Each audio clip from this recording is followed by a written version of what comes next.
आज तुमच्या माझ्या घरामध्ये अमृतासारखं जीवन असणारी मंडळी जर जन्माला यायची असतील ना, तर लेकरांना घेऊन कीर्तनाला आलं पाहिजे. मी नेहमी असं सांगते की मुलं इथे येऊन झोपली तरी चालतील कार्टी, पण इथे झोपेत जे ऐकतील ते चांगलं असेल, घरी जागेपणी टीव्हीवर जे बघतील ते वाईट असेल. त्यामुळे इथे येऊन झोपली तरी चालतील, पण हट्टाने घेऊन यावं. हट्टाने आपण म्हणतो तू घरात बस, तुला कार्टून लावून देतो, आणि आम्ही कीर्तनाला जाऊन येतो. मग बघणारं कार्टून, टीव्हीवर कार्टून, दोन दोन कार्टून. त्या पोराला विचारलं की बाबा रे तुला भीम माहिती आहे का महाभारतातला? भीम कुठलं काय? भीम नाही माहिती ना, अर्जुन नाही, कुणीच नाही माहिती. ते म्हणतं छोटा भीम माहिती आहे मला, लाडू खातो ढोलकपूरचा. या पलीकडे जाऊन काय शिकायचं काय आमच्या मुलांनी? मी कोण या प्रश्नाचं उत्तर जर कळायचं असेल ना, तर कुठेही वर्कशॉप आणि कुठल्याही गोष्टीची कास धरायची गरज नाही. इथे या धर्ममंडपात पोरांना घेऊन या, आपोआप सगळी उत्तरं मिळतील. विठ्ठल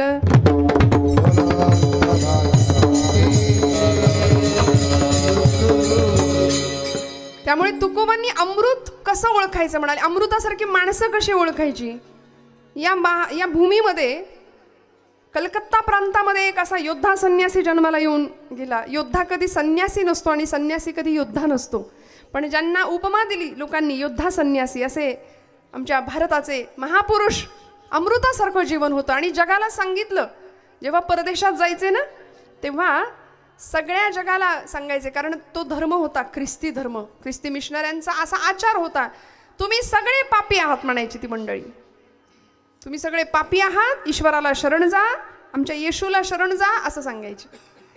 त्यावेळी या महात्म्यांनी जगासमोर असा संदेश मांडला, काही काळजी करू नका म्हणाले, तुम्ही सगळे परमेश्वराचे अंश आहात, अमृतस्य पुत्र आहात, असा संदेश दिला. तुम्ही अमृताची लेकरं आहात, अमृतस्य पुत्र आहात. तुमच्या प्रत्येकाचं जीवन अमृतासारखं आहे. कशाला काळजी करता? आपण सगळी ईश्वराची लेकरं आहोत. आणि हे जगाला सांगणारा तो पुत्र या भूमीचा, या मायभूमीचा सुपुत्र होता. भुवनेश्वरी आईचं नाव, वडिलांचं नाव विश्वनाथ बाबू दत्त. कलकत्त्याच्या हायकोर्टाचे सुप्रसिद्ध वकील होते. आणि या मुलाला इतकं सुंदर घडवलं, वाढवलं. 16व्या वर्षी चटकपटक बोलण्याचा गुण येतो की नाही आमच्या पोरांच्या अंगात? बघा तुम्ही, घराघरामध्ये 16, 17, 20 वर्षाची मुलं झाली की आई बापालाच विचारतात, काय केलं आमच्यासाठी? विचारतात ना, काय केलं आमच्यासाठी? आता सातबाराच्या उतारावर आमचं नाव लावा. आता काय करणार आमच्यासाठी? तुम्ही काय केलं? तुम्ही जे करता ते कर्तव्यच आहे, असं उलट सुलट बोलणारी पिढी ज्यावेळी घरात जन्माला येते ना, तेव्हा मला वाटतं या अमृतपुत्राचं चरित्र, तुकोबांचं चरित्र, ज्ञानोबांचं चरित्र या पिढीला ऐकवलं पाहिजे. हे टाळ्या वाजवा जरा यांच्यासाठी. वा वा. आता ही उठणार नाही आहेत शेवटपर्यंत. तुमच्यासाठी टाळ्या वाजल्या ना, हालायचं नाही. आता मस्त गोष्टी ऐका रोजच्या कीर्तनामध्ये. रोज यायचं, रोज रोज. नाहीतर ते गाता माझी सटकली करत गावभर हिंडणारी पोरं आहेत आत्ता सध्या. वराती पुढे नाचणाऱ्यांची टोळीच्या टोळी बनतीये. लहानपणापासून जर आम्ही नाही त्यांना या पद्धतीचं सतत बाळकडू ज्याला म्हणतात ना, ते देण्याची फार गरज आहे. कसं होईल अमृतासारखं जीवन? या लेकरांनी विचारलं, बाबा तुम्ही माझ्यासाठी काय ठेवलंय मागे, काय केलंय माझ्यासाठी? विश्वनाथ बाबू होते, वडील होते, माता भुवनेश्वरी होती. आईनं सांगितलं, लेकरा, नरेंद्र नाव होतं लहानपणीचं. म्हणाले, नरेंद्रा, आतमध्ये जो आरसा आहे की नाही आपल्या कपाटाचा, त्या कपाटाच्या आरशासमोर जाऊन उभा राहा, तुला तुझ्या प्रश्नांचं उत्तर मिळेल, तू कोण आहेस किंवा आम्ही तुझ्यासाठी काय ठेवले. आणि तो खरंच गेला, आरशासमोर उभा राहिला आणि स्वतःचं प्रतिबिंब पाहिलं. उत्तर मिळालं. टचकन डोळ्यातनं पाणी आलं. आणि वडिलांना उलट प्रश्न विचारला, त्याचा पश्चाताप झाला, कारण उत्तर मिळालं होतं की खरंच इतका सुंदर देह, इतकी सुंदर देखणी शरीरयष्टी, बुद्धिमत्ता, स्वतःच्या बुद्धिमत्तेवर पूर्ण विश्वास, उत्तम कार्य करण्याची इच्छाशक्ती, कल्पनाशक्ती, हे सगळं मातापित्यांनी संस्कार स्वरूपामध्ये, बीज स्वरूपामध्ये माझ्यामध्ये कधीच पेरलंय. स्वतःच्या आचरणांनी ते बीज असं असं पुढे पुढे पुढे पुढे तेची पुढे चाले बीजाची, ते आलं ना माझ्यात. मग आता यापेक्षा आई वडिलांनी काय ठेवायचं असतं मागे? आम्हाला काय वाटतं, आमच्या लेकरांना, आम्हाला जे मिळालं नाही ते आमच्या लेकरांना सगळं मिळावं, म्हणून त्यांनी मागायच्या आधी आम्ही सगळं देतो. त्याला बाईक देतो, गाडी देतो, पैसे देतो, पॉकेट मनी देतो, मोबाईल देतो. आणि मग ते डबडा असा हातात घेऊन घरातले वडील, पिता, माता काहीतरी विचारत असते त्याला, अरे ऐक ना, अरे बोल ना, अरे हो, त्याचं तोंड मोबाईलमध्ये, तोंड वर करण्याचा सुज्ञपणा किंवा ती नम्रता सुद्धा नाही आहे, अशी भीषण परिस्थिती निर्माण झाली. मोबाईलमध्ये तोंड आहे, बोलायला तयार नाही नीट. आणि मग अगदी अरे ऐक मी काय म्हणतोय असं म्हटल्यावर मग कपाळावर 100 आठ्यांचं जाळं, जणू काही सगळ्या जगाचं टेन्शन आम्हालाच आहे, काय आहे म्हणून ओरडायचं. नाही हो, तुम्हाला सगळ्या प्रश्नांची उत्तर आमच्या तरुण पिढीला मिळायची असेल ना, तर ही चरित्र आम्हाला अभ्यासावी लागतील, की जी फक्त तुम्हाला आता कीर्तनातच मिळणार आहेत, दुसरीकडे कुठे नाही या चरित्रांचं गायन वाचन होणार आहे. त्यामुळे सर्वांगीण जीवनाचा उद्धार आणि परिपूर्ण जीवन जर बनवायचं असेल तर कीर्तनाशिवाय पर्यायच नाही. आता विठ्ठल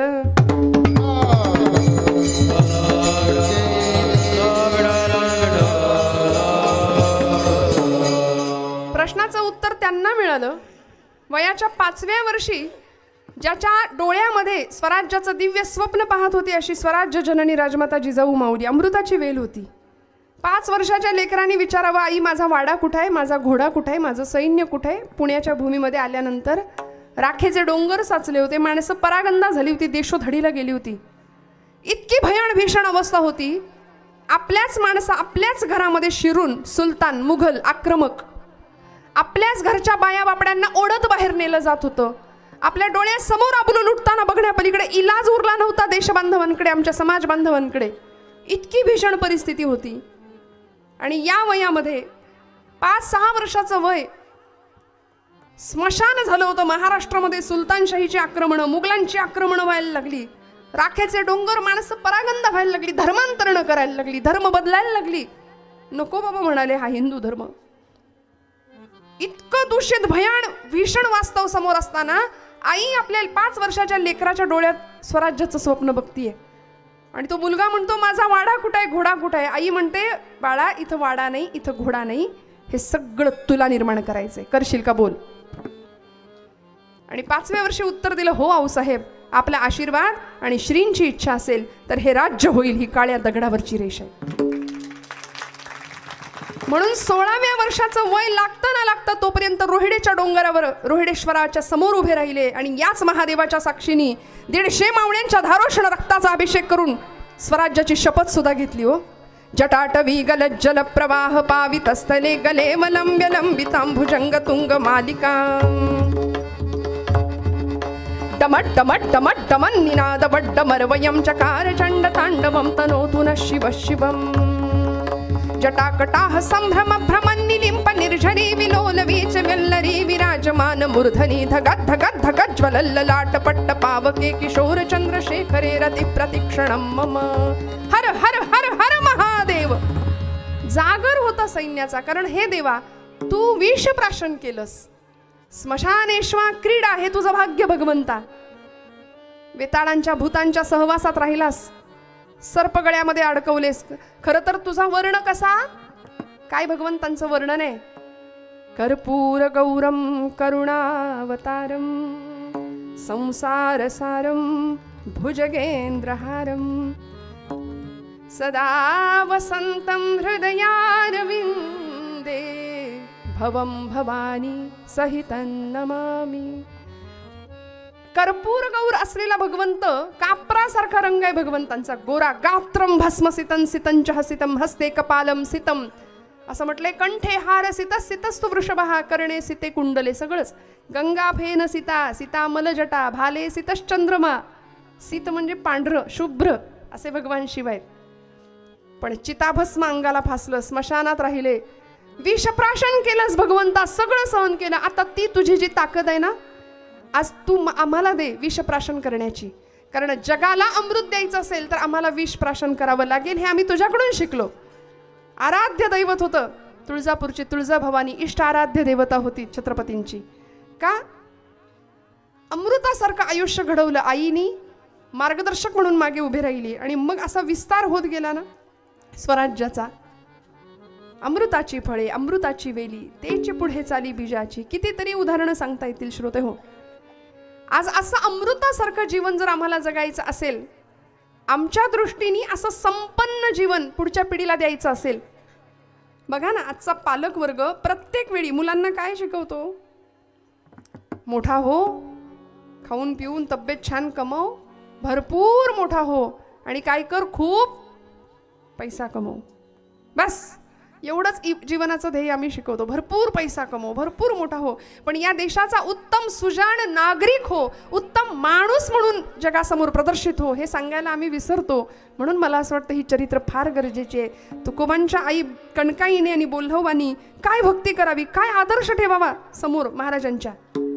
बोल्होबा असे पंढरपूरला गेले, पिढ्यांची परंपरा होती, देवाकडे काही मागायचं नाही, उभे राहायचे आणि भगवंतांनी मान खाली घालावी, ही परंपरा. आई रुक्मिणी विचारायच्या, आई साहेब का हो मान का खाली घातली? भगवंत म्हणायचे, बघितलं नाही कर्जदार आलाय दारात. म्हणायचे, कर्जदार? हो. सावकार दारात आलाय म्हणायचे, सावकार. आणि सावकार दारात आला की कर्जदारांनी मान खालीच घालायची असते. भगवंत असे मान खाली घालून उभे, कारण इतकं कर्ज आहे या मंडळींचं माझ्यावर, नामाचं भक्तीचं ऋण आहे.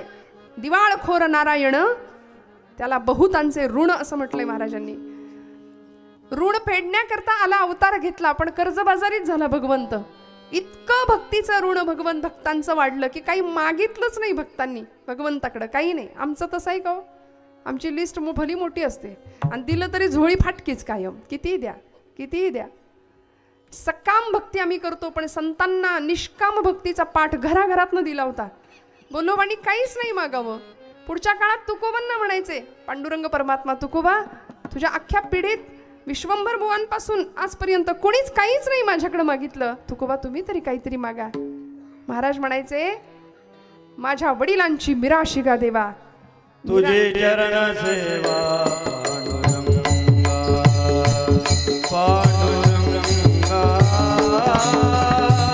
तुझे चरण सेवा पांडुरंगा, तुझे चरण सेवा पांडुरंगा, तुझे चरण सेवा.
हा शब्द तुकोबांनी गाथेत वापरलाय. माझ्या वडिलांची मिराशिगा देवा. मिरास आता कॉन्व्हेंटच्या इंग्लिश मीडियमच्या मुलांना हे नाही कळणार.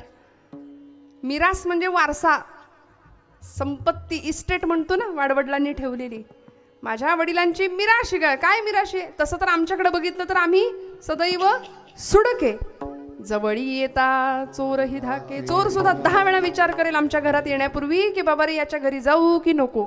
गेल्यानंतर आपल्याकडचंच काही सामान ठेवायची इच्छा न हो, चोर सुद्धा घाबरेल आमच्याकडे येताना, कारण आमचं दारिद्र्य असं 18 विश्व, काही घेणं देणं नाही. बरं, अशी घराची परिस्थिती आहे म्हणून आम्हाला त्याचं दुःखही नाही, कारण त्रिभुवन श्रीमंत आम्हाला भेटलाय ही भावना ठाम होती. आज आमची भावना ठाम नाही, कुठेतरी संशय आहे, कुठेतरी मनामध्ये किंतु आहे, परंतु आहे. आम्ही उपास तापास करतो, कीर्तन प्रवचनाला जातो, भजन ऐकतो, तरी सुद्धा मनात असतं देव आहे की नाही. एक जण तर म्हणाले, ताई एवढा उपास केला, म्हणाले भगवान महादेव पावतच नाही. तुम्ही म्हणला तर देव बदलून बघू का, दत्ताची उपासना करू का? दत्त पण पावेना म्हणले, जाऊ का देवीकडं? जाऊ दे म्हणाले, जाऊ का पांडुरंग? अरे किती भगवंत सगुण रूपामध्ये साकार झाला तो तुमच्या माझ्याकरता, पण तो एकच परब्रह्म आहे हे जेव्हा ठाम मनात ठेवू, तो अनेक रूपांनी नटला. कोणी त्याला शंकर म्हणतं, कोणी विष्णू म्हणतं, कोणी दत्त म्हणतं, कोणी देवी म्हणतं, पण आमचा संशय पक्का झाला, बळावला की देव आहे की नाही इथपर्यंत आम्ही. पण नाही हो, ठाम विश्वासाने निष्काम भक्ती शिकवली आणि माझ्या वडिलांची मिराशिगा देवा. आमची मिरास आहे, आमची ॲसेट आहे, आमची संपत्ती आहे ती तुझी चरणसेवा पांडुरंगा. या पलीकडे आम्हाला काही नको. कारण जीवनातल्या सगळ्या चिंतांचं निवारण करणारा चिंतामणी पांडुरंग त्यांना भेटला होता. सगळ्या चिंता संपल्या.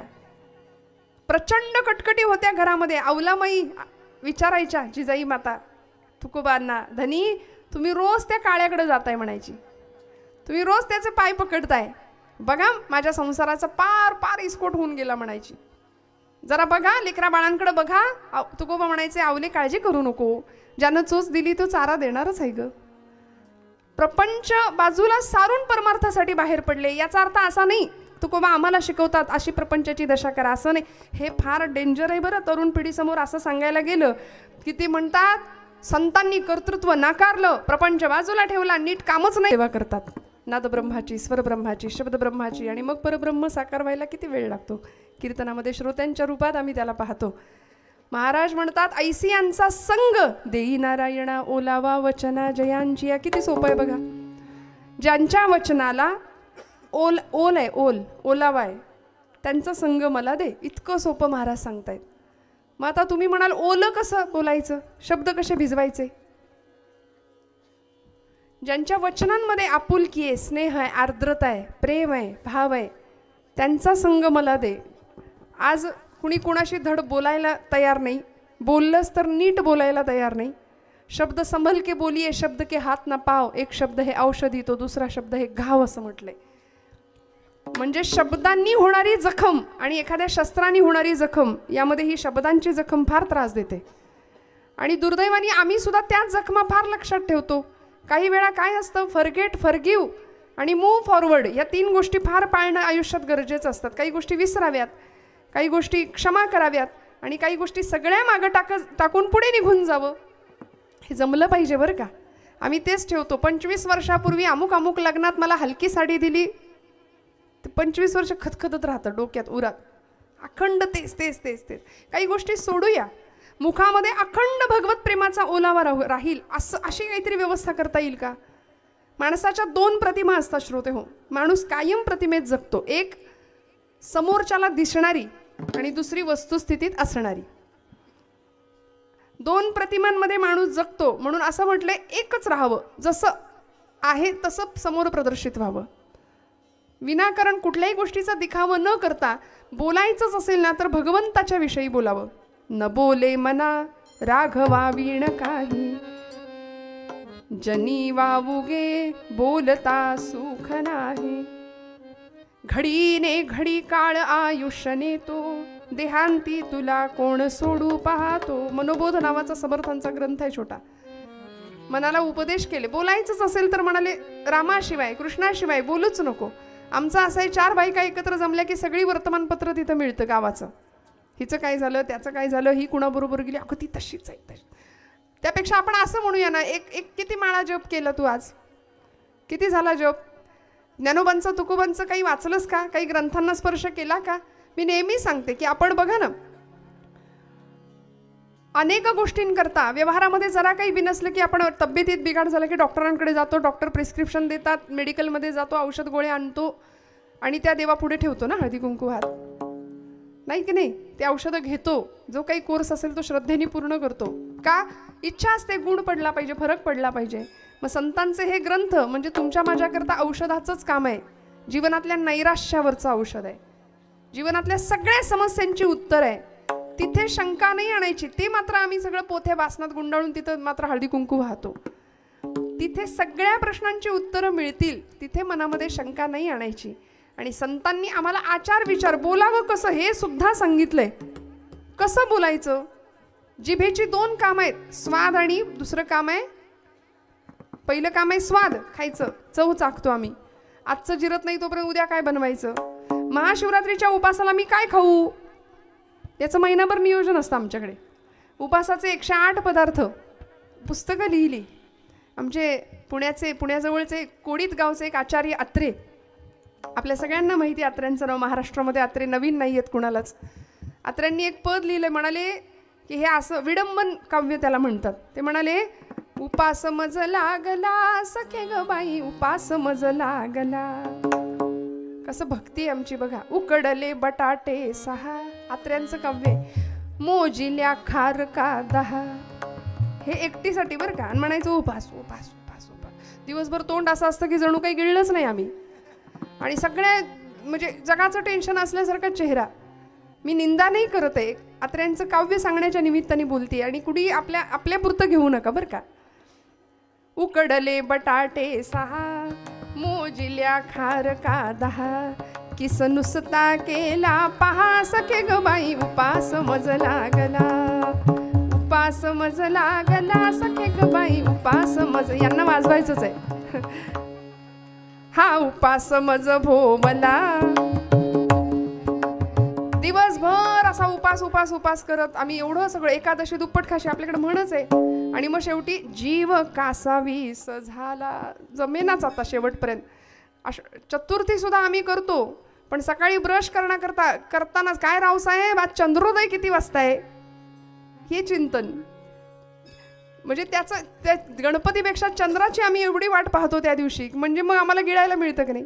हा उपास मज भोवला, जीव कासावीस झाला. नाहीच सुधारलं, शेवटी दही भात मधुर चोपला सखे ग बाई, उपास मज लागला, उपास मज लागला सखे ग बाई, उपास मज. हे अत्र्यांचं काव्य. म्हणून फार कोणी त्यांच्या नादी लागत नव्हतं. आणि अशा पद्धतीचं की स्वाद हे जीवनाचं पहिलं काम आहे. म्हणजे जिभेचं पहिलं काम. दुसरं काम आहे वाद. पहिलं काम स्वाद, दुसरं काम वाद.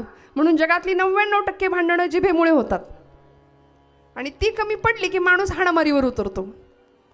आणि आज समाजामध्ये असं आहे, 2 माणसं भांडत असली तर पूर्वीचा काळ असा होता तिसरं जाऊन सोडवायचं. आता असं आहे, 2 भांडत असली की तिसरं शूटिंग करायला विसरत नाही, सोशल मीडियावर टाकायला. इतकी नतद्रष्ट आणि इतकी पाषाण हृदयी माणसं आम्ही झालो. एखादा अपघात झाला तर पूर्वीची मंडळी मदत करत होत्या. पहिले फोटो काढतील पहिल्यांदा या सगळ्या गोष्टींची. सांगायचा मुद्दा,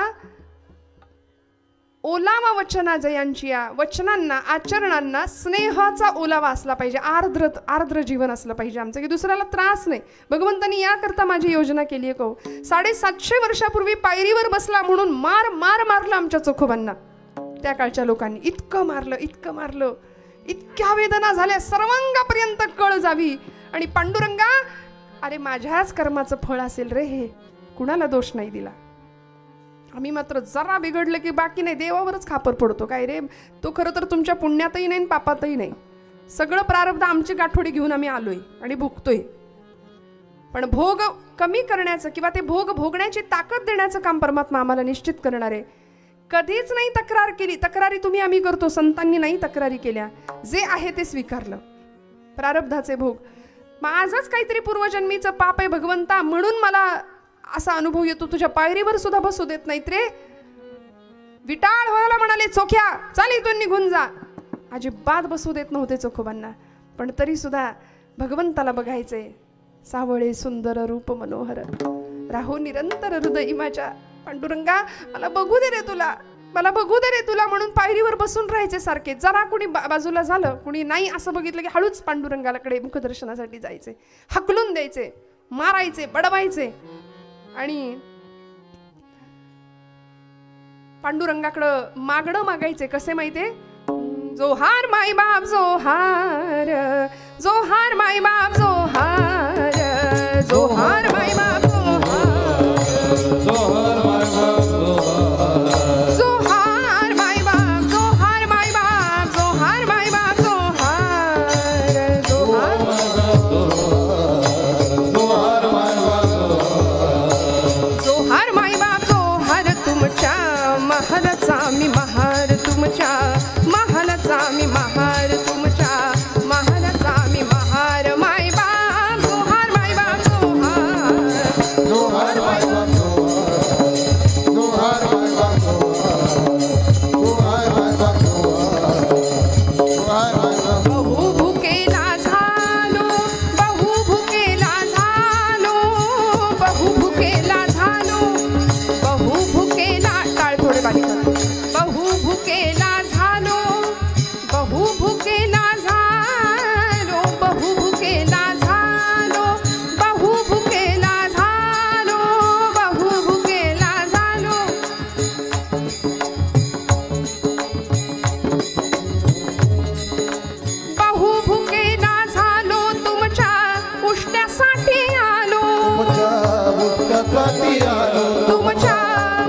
उष्ट्यासाठी आलो, उष्ट्यासाठी आलो, तुमच्या उष्ट्यासाठी आलो.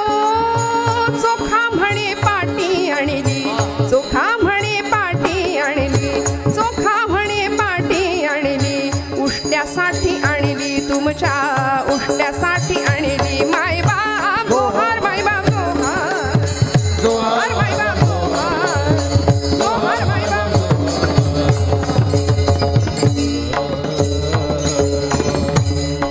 गोहार घालावा भगवंता. अरे मी आलोय भगवंता, मला भेट दे रे. आणि मध्यरात्रीच्या वेळी असं मारून लोकांनी हाकलून दिल्यानंतर चंद्रभागेच्या त्या वाळवंटामध्ये एक चंद्रमौळी झोपडी बांधावी, तिथं राहावं. पांडुरंग परमात्म्याने वेश बदलून जावं, चोखोबांना मार लागलाय म्हणून हातापायाला चोळून द्यावं, दाबून द्यावं, सेवा करावी. तुका म्हणे त्याचा देव सर्व भार चालवी, कामार होऊन या. गडी व्हावं, सेवक व्हावं, दासांचा सुद्धा दास व्हावा, हातपाय चेपून द्यावेत आणि म्हणावं, अरे चोख्या, अरे कशापायी जातोस तिथं, कशापायी हट्ट करतो भगवंताच्या दर्शनाचा, मार खातोस. नाही नाही, पांडुरंगाच्या दर्शनात जे सुख आहे ना ते कुठंच नाही. सुखाचे जे सुख चंद्रभागे तटी. सगळ्या सुखांचं परम सुख, परम धन मला त्या विटेवर बघायला मिळतं, मला जाऊ द्या. अरे चोख्या, एवढा मार खातोस, ते बडवे पुजारी तुला इतके मारतात, कशापायी काय जातोस? तुला आत्ता भेटायचंय का म्हणले? कोण आले? पांडुरंग स्वतः आलेत. चल म्हणाले, तुला आत्ता नेतो. म्हणून राऊळात नेलं, गाभाऱ्यात नेलं मध्यरात्री. आणि भगवंतांनी सोबत आलेले एका वृद्धाचं रूप घेतलं होतं, वृद्धवेशी ब्राह्मणाचं. गायब झालं आणि मूर्तीत चैतन्य प्रगटलं. पाषाणामध्ये चैतन्य निर्माण करण्याचं सामर्थ्य संतांकडे होतं, तुमच्या माझ्याकडे नाही. नामदेवांकरता भगवंत येत होता, चोखोबांकरता येत होता. जनाबाईंना आला सुडावरती देताना भगवंतांचं तेज प्रकट झालं, सगळ्यांना अधिकार कळाला. आज तुमच्या माझ्याकरता येत नाही, कारण तुम्ही आम्ही देवासाठी रडत नाही, आम्ही प्रपंचासाठी रडतो. माझा मुलगा, माझी मुलगी, माझा पती, माझा नवरा, माझा सासरा, प्रपंचासाठी इतके रडू. पण खरं सांगू का, मी हात जोडून सांगते, खूप लक्ष देऊ नये का, प्रपंचासाठी कितीही करा, तुम्ही कितीही करा, मुलांसाठी करा, बाळांसाठी करा, लेकरांसाठी, नातवंडा पंतवंडा सगळं करा, पण प्रपंच म्हणणार नाही तुम्ही केलं म्हणून. सख्खी लेकरं सुद्धा म्हणतात तुमचं कर्तव्यच होतं, काय विशेष केलं. पण माझ्या भगवंतासाठी एवढंच करा. पत्रम पुष्पम फलम तोयम यो मे भक्त्या प्रयच्छति तदहम परतुम भक्त्यामी अश्नामी प्रयुतात्मनः. काहीही दिलं, थोडंसं एवढंसं दिलं, पत्र पुष्प फल तो एक, तरी मला चालेल म्हणाले भगवंत. चालेल, एवढंसं केलं तरी भगवंत लक्षात ठेवणार आहे आणि शेवटच्या क्षणाला तोच आपल्यासाठी येणार आहे. ओलावा वचना जयांची. आणि मग भगवंतानी स्वतःच्या गळ्यातला तो रत्नांचा हार तुळशी माळेबरोबर मुद्दाम टाकावा. आपल्या सगळ्यांना कथा माहिती आहे की रत्नहार गायब आहे म्हणून दुसऱ्या दिवशी सगळ्यांनी चोखोबांना पुन्हा बडवावं, मारावं. चंद्रभागेच्या शेजारी असलेल्या चोखोबांच्या गळ्यात रत्नहार दिसावा, पुन्हा त्यांना वाळवंटात शिक्षा द्यावी. पण काय हो, या सगळ्यातून मिळालं काय? खरं सांगू का, मिळालं ते परमधन की जे कुणालाही नाही मिळत, असं धन मिळालं. भगवंतांनी सांगून ठेवलं पंढरपूरला या, माझं दर्शन घ्या, पण माझ्या आधी माझ्या भक्तांचं दर्शन घ्या. म्हणून नामदेवांकडून समाधी बांधून घेतली समोर चोखोबांची, ज्यांच्या अस्थी सुद्धा विठ्ठल विठ्ठल बोलत होत्या. नामदेव महाराज म्हणले, हाडं उचलायचं, अस्थी उचलायची, कानाला लावायची, विठ्ठल विठ्ठल नाद आला की जमेस धरायची. ती चोखोबांची अस्थी. मंगळवेड्याच्या गावकुसवाच्या तटबंदीचं काम चालू असताना गावकूस अंगावर कोसळून कामगार मेले, त्याच्यामध्ये आमच्या चोखोबांचा देहांत. आणि मग या प्रकारे अस्थी गोळा करून आणल्या आणि तिथं समाधी आज पंढरपुरामध्ये. आधी चोखोबांचं, मग नामदेव बायरीचं दर्शन, आणि मग म्हणतो पांडुरंग परमात्मा, मग मी तुम्हाला भेटेन. म्हणून अशा संतांचा संग देऊया. काय होतं हो, काय आचार होता. उत्तम सेवन शीतळ कंठासी, पुष्टकांती तैसी दिसेवरी. उत्तम सेवन, खायचं काय, आचार काय करायचा. आता या सगळ्याचा आचार भ्रष्ट समाज आजूबाजूला आम्ही पाहतोय. आमच्याकडे परवा खूप मोठा सण झाला महाराष्ट्रात. कुठला हो? 31 डिसेंबर. मला आलं उत्तर पटकन, म्हणजे त्याला आम्ही सण म्हणतो हे निश्चित. विठ्ठल विठ्ठल विठ्ठल.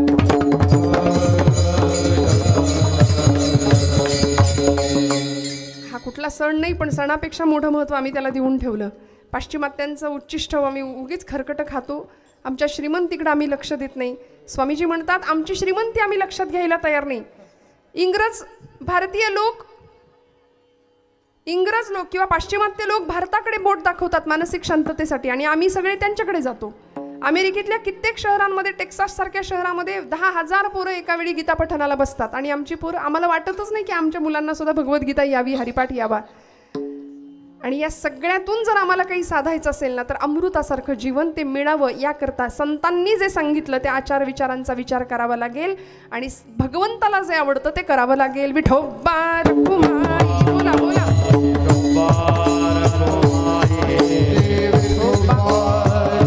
टाळी वाजवा, टाळी वाजवा.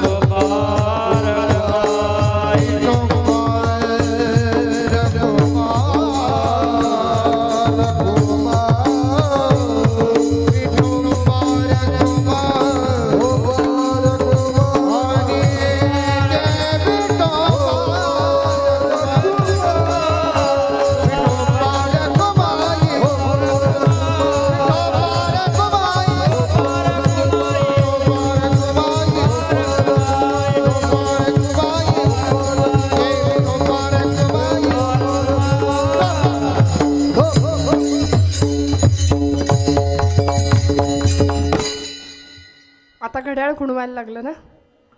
रोजची 10ची वेळ आहे आपली. पण श्रोते हो, नाम संतांनी आम्हाला दिलं, आचार दिला, विचार दिला, काय सेवन करायचं. उत्तम सेवन शीतळ कंठासी, पुष्टिकांती तैसी दिसेवरी. एक दृष्टांताने मी माझ्या समारोपाच्या दिशेने जाणार आहे की संतांकडं पाहिलं की बघा ना, आजही हिमालयामध्ये असं म्हणतात, ज्यांनी हिमालय परिक्रमा केली, सहज 400 वर्षांचं आयुष्य आहे. असे साधू लोक तिथे आहेत, अस्थिपंजर झालेलं शरीर हिमालयामध्ये. मग आम्ही प्रपंचात राहून सुद्धा उत्तम सेवन शीतळ कंठासी, पुष्टकांती तैसी दिसेवरी असं राहू शकतो की नाही. पहिली गोष्ट, मांसाहार हा माणसाचा आहार नाही. वाघाने एखादं श्वापद मारलं तर त्याला पाप नाही, कारण निसर्गाने ते त्याचं अन्न तयार केलंय. आम्हाला असं वाटतं की हा आमचा आहार आहे, माळा घाला, माळा घाला असं सांगावं लागतं भक्तांना. संतांनी आचार सुद्धा दिला. ज्याच्या गळ्यात माळ आहे त्या माळेबरोबर पथ्य सुद्धा सांभाळायला सांगितलं. गळा माळ शोभे आत्मरूप शांती, भक्तिभाव दोन्ही धरू टाळ हाती, टिळा विरक्तीचा कपाळास न्यालो, आम्ही विठ्ठलाच्या भजनात झालो, आम्ही विठ्ठलाच्या भजनात झालो. भूक भाकरीची छाया झोपडीची, निवाऱ्यास न्यालो उब गोधडीची, माया मोह साळे उगाळून प्यालो, आम्ही विठ्ठलाच्या भजनात झालो, आम्ही विठ्ठलाच्या. असं पथ्य जीवनाचं तुमच्या माझ्याकडून सांभाळलं जावं. आणि याकरता महाराजांनी एक उदाहरण दिलं की आमचं जीवन असं असलं पाहिजे. कुणाच्या संघामध्ये गेलो म्हणजे मग आमचं जीवन उद्धरून जाईल, त्याच्यासाठी एक वृक्ष आमच्या समोर ठेवला. आणि शेवटच्या चरणामध्ये महाराज म्हणतात भैरवीत, कामने तैसा होईत संग, कामने तैसा होईत संग, कामने तैसा होईत संग, कामने तैसा होईत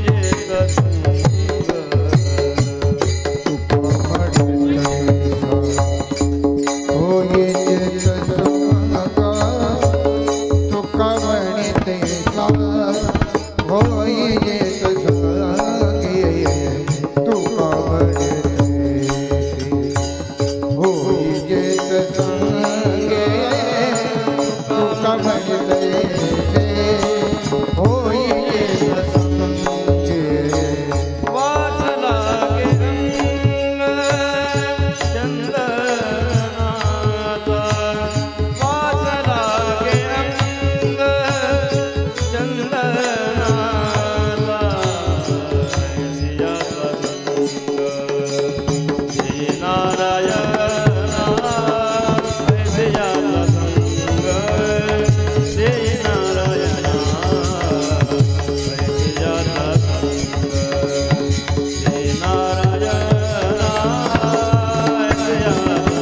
बोलावा वचन दया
तैसे होई जेठ संगे वास लागे अंगे चंदनाचा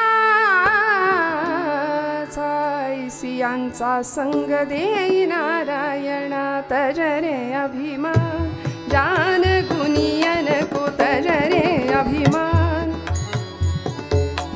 तजरे अभिमान जान गुनियन को तजरे अभिमान जान गुनियन को तजरे अभिमान जान गुनियन गुण की सेवान मान अवमान गुण की सेवान मान अवमान तजरे अभिमान जान गुनियन को तजरे अभिमान तजरे अभिमान त्यजरे अभिमान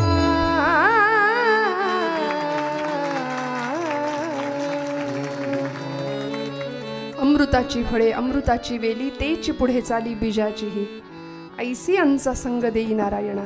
महाराज म्हणले चंदन वृक्षाचा काय गुणधर्म आहे, त्याच्या सहवासात आलेले बाकीचे वृक्ष सुद्धा चंदनासारखाच सुगंध द्यायला सुरुवात करतात.